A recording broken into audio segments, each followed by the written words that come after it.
The first thing I noticed was the smell. Not blood, not death, something worse. Wet concrete mixed with burnt wires, and something rotten hiding underneath it all. The security guard standing outside the building wouldn't even look me in the eyes when he handed me the visitor badge. "Basement level," he muttered quietly. Then he stepped back like he didn't want to stand too close to me. I should have left right there, but I needed the money. 3 nights earlier, I had lost my apartment after missing 2 rent payments. My phone service was cut off. I had exactly $32 left in my wallet and nowhere else to go. So when I found a night shift maintenance job online paying triple the normal rate, I didn't ask questions. I should have. The building sat alone at the edge of the industrial district, surrounded by broken fences and abandoned warehouses. No company logo, no lights on the upper floors. Just a giant gray structure disappearing into the fog.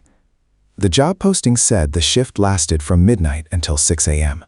Simple maintenance work, it said. Nothing about the screams. Nothing about the locked doors. Nothing about what waited below the basement. The guard finally looked at me before I entered. "If you hear knocking," he whispered, "do not answer." I laughed nervously, thinking it was some stupid joke workers told new employees. He didn't laugh back. Then he locked the main entrance behind me. The sound echoed through the empty lobby, like a prison gate closing. The inside of the building felt dead. Not abandoned. Dead. The lights flickered constantly overhead, buzzing like angry insects. Every footstep echoed too loudly. Dust floated through the air, even though the floors looked freshly cleaned. At the reception desk sat an old telephone. It rang the moment I walked past it. I froze. The sound exploded through the silent lobby. Ring. Ring. Ring. I stared at the phone for several seconds before finally picking it up. Static. Then breathing. Slow. Wet. Like someone breathing through liquid. "Hello?" No answer. Just breathing. Then a whisper. "He's awake." The line went dead. I stood there staring at the receiver while cold sweat crawled down my neck. Probably a prank, I told myself. Had to be. That's when the elevator doors opened by themselves. Basement level B1. The lights inside flickered weakly. I didn't want to get in. Every instinct in my body screamed not to. But I was desperate. So I stepped inside. The elevator descended far longer than it should have. Basement levels in normal buildings take seconds. This felt like minutes.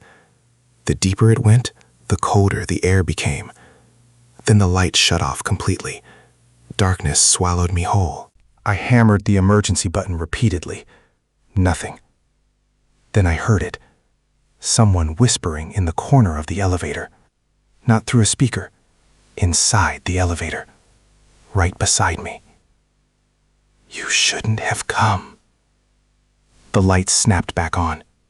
I was alone. Then the elevator stopped. The door slowly opened.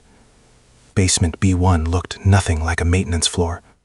The hallway stretched endlessly ahead under dim red emergency lights. Thick pipes ran across the ceiling, dripping black liquid onto the floor.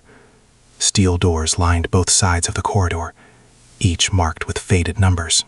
And every single door had locks on the outside. I stepped out carefully.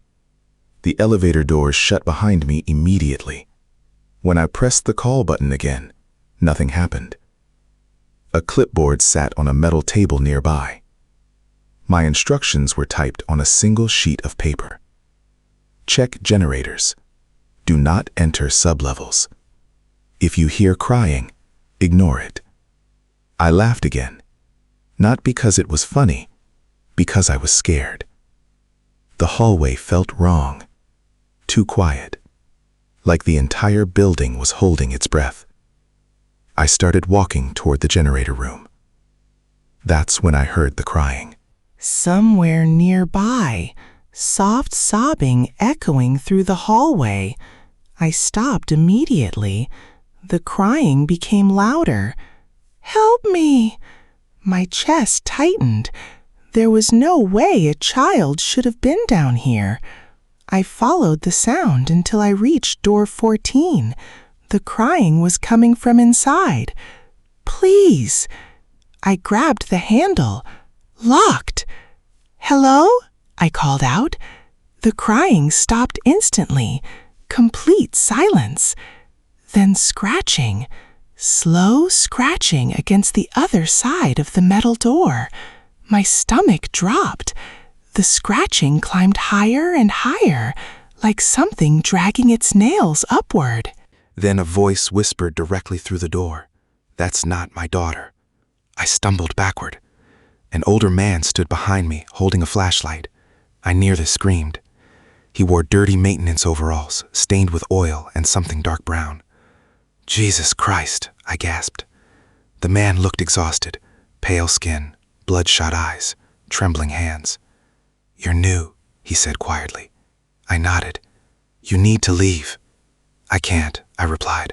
"The elevator stopped working." His expression turned fearful. "That means it knows you're here now." Before I could ask what he meant, the crying started again. Distorted. The man grabbed my arm hard. "Don't listen to it." The crying suddenly transformed into violent banging against the metal door. Boom, boom, boom. The entire hallway shook. I backed away in terror. What the hell is in there? The old man didn't answer. He just whispered, "It learns voices." Then all the lights went out. Darkness consumed the hallway. I heard running, fast footsteps somewhere ahead of us. Not human footsteps. Too many legs. The old man switched on his flashlight. The beam revealed wet footprints appearing across the floor. Fresh footprints, walking toward us, except they were upside down, like whatever made them had bent its feet backward. The old man started breathing heavily. It found us. Something moved at the end of the hallway. Tall. Too tall. Its head scraped against the ceiling pipes. I only saw it for 1 second, before the flashlight flickered. But 1 second was enough. Its arms were impossibly long. Its skin looked stretched tightly over its bones. And its face, God, its face looked almost human, except for the mouth. The mouth split open far too wide, smiling. The flashlight died. The old man screamed, "Run!" We sprinted through the darkness while something chased us behind. Metal pipes exploded from the walls as it slammed into them. Its footsteps sounded wet and heavy, and it kept laughing. Not normal laughter, broken laughter, like multiple voices trying to laugh together. We turned a corner and crashed through a steel door. The old man slammed it shut behind us. Something hit the other side instantly. The impact dented the metal inward. Again, again, again. The hinges started bending. I looked around wildly. We were inside a security office filled with dusty monitors. Most screens showed static, except one. Camera feed 23. The screen displayed the hallway outside, but the creature wasn't there. The hallway was empty. Then I noticed movement behind us on the monitor. The creature was standing inside the room, right behind me. I turned around screaming. Nothing. Empty room. But on the monitor, it was still there, smiling inches behind my head. The old man unplugged the monitor immediately. The image vanished. "What is that thing?" I shouted. He stayed silent for a long moment. Then he said something I'll never forget. "It used to be human." My blood ran cold. The banging outside stopped suddenly. Complete silence. The old man looked even more terrified now. "That's worse," he whispered. "Why?" "Because it only gets quiet when it's close." A wet breathing sound came from above us. I slowly looked upward. The ceiling vent. Something moved inside it. The metal bent downward under enormous weight. Then fingers slipped through the vent holes, long black fingers twitching violently. The old man grabbed a fire axe from the wall. We move now. The vent exploded open. I saw pale limbs crawling through the darkness above us, impossibly fast. We ran out the back door, into another corridor. Red emergency lights flashed around us. Somewhere in the distance, alarms began blaring. The old man cursed under his breath. That means the lower levels opened. What lower levels? He stopped running. For the first time, genuine horror filled his eyes. There are floors beneath this one. The floor beneath us suddenly vibrated. Then came a sound I still hear in nightmares. Hundreds of voices screaming together far below. Not screaming in fear, screaming in pain. The old man dragged me into another room and barricaded the door. Inside were shelves filled with videotapes and old files. He locked every bolt before speaking again. "You need to understand something," he said breathlessly. "This building wasn't built for offices." "What do you mean?" He hesitated, then handed me an old photograph. The picture showed the building decades earlier, except it looked different. Military trucks surrounded it. Men in uniforms stood outside, carrying rifles. At the bottom of the photo were faded words. Project Orpheus, 1987. "They experimented on people down here," the old man whispered. I stared at him. "What kind of experiments?" "They were trying to create something that could survive death." A loud metallic screech echoed somewhere above us. The creature, moving through the ventilation system. "They brought prisoners here. Homeless people, runaways, anybody nobody would miss." My stomach twisted. "At first, the subjects died," he continued, "but eventually, one came back." The lights flickered again. Something scratched slowly across the ceiling directly above us. The old man lowered his voice. "It doesn't kill people immediately." The scratching stopped. "It changes them." Then we heard another voice outside the room, a woman crying softly, "Please help me." I looked toward the door. The old man grabbed my shoulder hard. "That's how it hunts." The woman outside started sobbing harder. "My leg is broken." Then came another voice, a child, "Mom?" Then another, an old man begging for help. Different voices overlapping unnaturally. The old man whispered, "It copies people it's heard." The doorknob started turning slowly. My heart nearly exploded. Then came my own voice from outside. "Open the door." I felt every hair on my body rise. It repeated my voice perfectly. "Please open the door." The old man backed away from the entrance, trembling violently. "It's learning faster." Then silence. For nearly a full minute, nothing moved. Nothing breathed.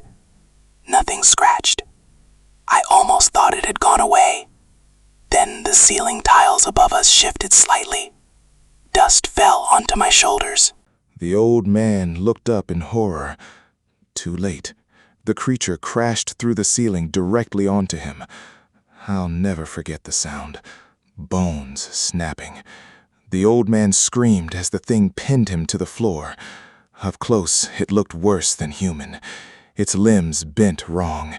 Its skin twitched constantly like insects crawling underneath. And its face kept changing.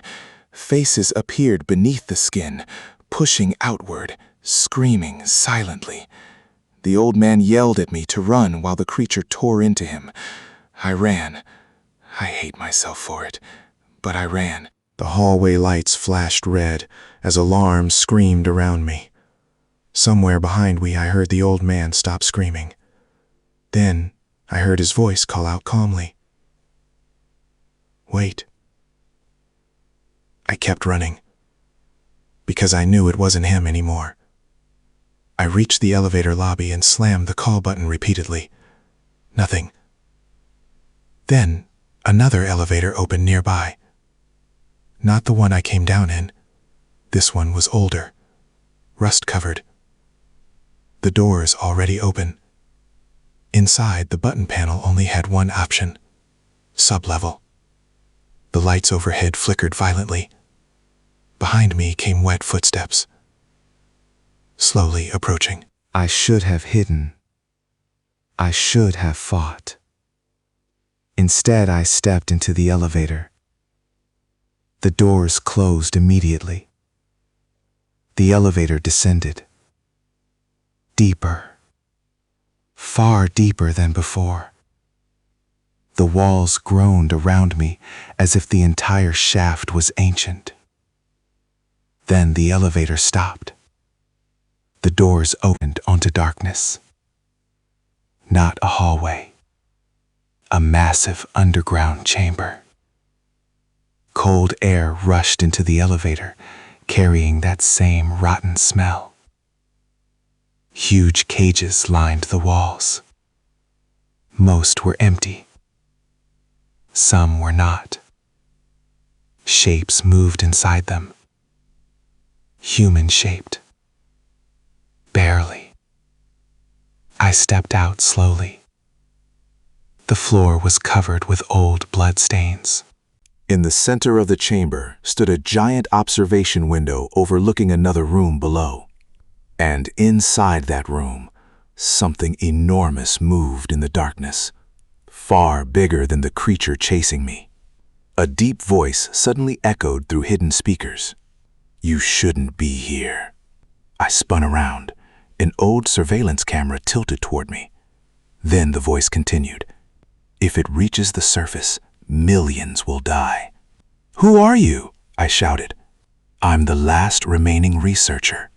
The speaker crackled. "We tried to destroy it years ago." A loud impact shook the chamber above me. The creature had followed me down. The voice became urgent. "You must activate the incineration protocol." "What?" "It's the only way to stop the infection." The light suddenly shut off again. Emergency red lights activated. Then I heard crawling all around me. Not one creature. Many. The cages were opening. I backed away in terror as distorted human shapes emerged from the darkness. Some crawled on all fours. Others dragged themselves forward with broken limbs. Their mouths hung open unnaturally wide, and every single one was smiling. The speaker screamed, "Run to the control room!" The creatures rushed toward me together. I sprinted through the chamber while dozens of footsteps thundered behind me. Hands grabbed at my clothes from the darkness. One nearly caught my leg. I slammed through a steel door and locked it behind me just as bodies smashed against it from outside. The control room looked abandoned for decades. Dust covered every surface. Old monitors flickered weakly. In the center sat a large red switch labeled Incineration. My breathing shook violently. "Pull it," the speaker ordered. "But what about me?" Silence. There's no way back up. My stomach dropped. Outside the door, the creatures slammed themselves harder and harder against the metal. The hinges began cracking. Then I heard the creature mimic the old man's voice again. "You can still leave." Then my mother's voice. "Please don't do this." Tears filled my eyes instantly. The voice was perfect, exactly like her, even though she died years earlier. "Hamza." I froze. The thing knew my name. The speaker yelled desperately, "It's inside your head now. Pull the switch." The door burst inward slightly. Long, pale fingers reached through the opening. More faces appeared behind them in the darkness, smiling, watching, waiting. Then I heard my own voice whisper behind me, "You already belong to us." I turned slowly. The enormous observation window behind me reflected my image, except the reflection wasn't copying my movements. It smiled before I did. Then the reflection's mouth stretched wider, wider, wider than humanly possible. The lights exploded overhead. Screaming filled the chamber outside. The creatures were breaking through. I looked at the red switch one final time. Then I pulled it. For 1 second, everything became silent. Then the entire facility shook violently. Sirens erupted everywhere. Flames burst through vents across the room. The creatures outside started screaming, not in pain, in rage. The last thing I saw before the fire reached me was my reflection still smiling at me through the glass, even after I stopped smiling myself. And if you think this story ended there, you're wrong, because 3 months later, rescue workers searched the ruins after the fire finally died out. They found hundreds of burned bodies underground, but no trace of mine. Only one thing remained untouched: a security recording recovered from the basement cameras. The footage showed me standing alone in the control room moments before the explosion, staring directly into the camera, smiling. Then the video cuts to black. But right before it ends, my voice whispers, "I'm still here."